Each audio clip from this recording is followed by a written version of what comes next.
Many users seem interested in getting more followers. It makes sense. What's the use of posting updates if only a few people are reading them? If you're interested in increasing your follower count, here are a few tips.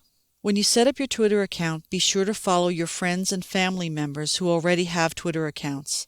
If they know you and like you, they'll follow you back. Complete your profile so it includes a profile photo, location, and bio information. This helps people learn more about you.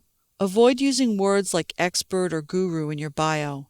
Tooting your own horn with cliches like that can really turn off some people.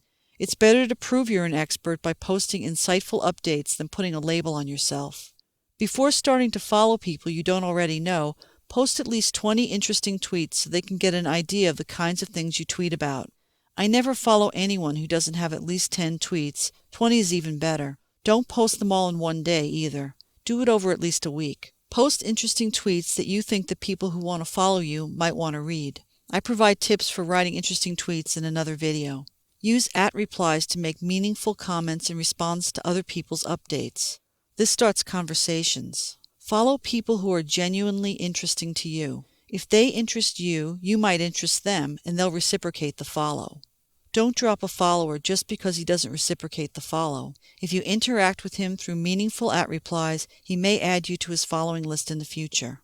Don't post tweets that ask for followers. You might get them, but they're likely to be the kind of people who are following you just so you'll follow back. And what's the benefit of being followed by people who don't pay attention to what you have to say? Once you have followers, here are a few tips for keeping them. Don't use @replies to thank or welcome new followers. This just eats up bandwidth with meaningless chatter. Don't use automated tools to send direct messages to new followers. Most folks hate that and consider it spam. Don't post tweets with links to your own web content more than once or perhaps twice if it's really good. While it's quite acceptable to post, even by automated means, a link to a blog post or a new website page, it's seriously frowned upon when you keep repeating the same link over and over. Most folks think it's spammy, and you'll run the risk of being reported as a spammer.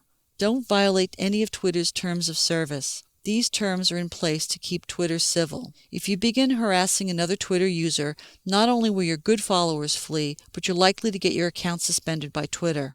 Now, these are just a few tips for adding to your follower count and keeping the followers you have. As you work with Twitter and establish your own voice there, I'm sure you'll think of more.